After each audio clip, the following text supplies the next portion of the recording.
In this podcast episode, Ben Shapiro delves into a variety of pressing political topics, including a controversial tweet from former FBI Director James Comey, the Supreme Court's deliberations on birthright citizenship, and President Trump's recent diplomatic efforts in the Middle East. The podcast opens with Shapiro discussing a tweet from James Comey, who has become a somewhat eccentric figure since leaving the FBI. Comey posted a photo of a shell formation on a beach that, when interpreted, appeared to suggest a threat against President Trump. The numbers 8647 were seen by some as a coded message implying violence against the president. Shapiro highlights the absurdity of Comey's tweet and the subsequent backlash it received from various political figures, including Donald Trump Jr. and members of the Trump administration, who interpreted it as a call for assassination. Shapiro emphasizes the seriousness of threats against the president, especially given the current climate of political violence. He questions whether Comey's actions were malicious or simply a result of his well-documented eccentricity.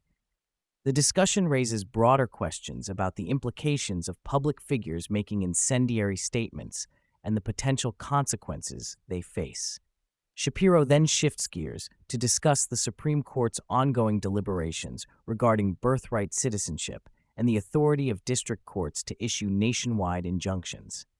He explains that the case at hand involves President Trump's executive order aimed at redefining birthright citizenship, which has been a contentious issue in American politics. Shapiro notes that the 14th Amendment's language regarding citizenship has been interpreted in various ways over the years, leading to significant legal debates. The podcast highlights the historical context of birthright citizenship, particularly its original intent to protect the rights of freed slaves.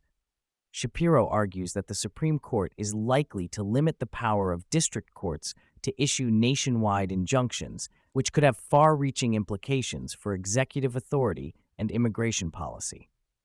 He expresses skepticism about the court's willingness to overturn established birthright citizenship practices, suggesting that the justices may be reluctant to make such a significant change.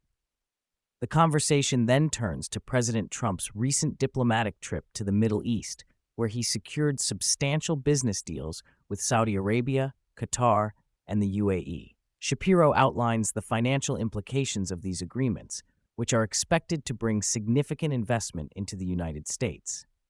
However, he also raises concerns about the complexities of Middle Eastern politics, particularly regarding Iran's nuclear ambitions.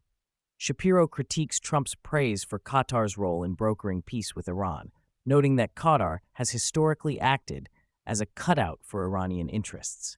He emphasizes the need for a strong stance against Iran and questions the effectiveness of any potential agreements that do not require Iran to abandon its nuclear program entirely. The discussion underscores the delicate balance of power in the region and the challenges facing U.S. foreign policy. In a notable segment, Shapiro interviews George Nikolai Simeon, the frontrunner in Romania's upcoming presidential election. Simeon discusses the political turmoil in Romania, including the invalidation of a previous election due to alleged Russian interference. He expresses optimism about his chances in the election, emphasizing his party's commitment to traditional values and national sovereignty. Simeon outlines his vision for Romania, which includes strengthening ties with NATO and the European Union, while addressing the challenges posed by illegal immigration. He argues for a return to democratic principles and a focus on economic growth, highlighting the importance of foreign investment in Romania's future. The interview provides insight into the shifting political landscape in Eastern Europe and the rise of populist movements. Shapiro concludes the podcast with a cultural commentary, critiquing the left's narrative surrounding gender identity and the ongoing push for progressive values in the entertainment industry. He discusses the absurdity of celebrities like Lorde and Halle Berry making headlines for their views on gender and sexuality, arguing that these discussions often detract from more pressing societal issues. He highlights the contradictions in the left's approach to gender, particularly the insistence on redefining traditional roles while simultaneously promoting a narrative that undermines the very foundations of those roles. Shapiro's commentary serves as a reminder of the cultural battles being waged in America and the importance of standing firm against what he perceives as illogical and harmful ideologies.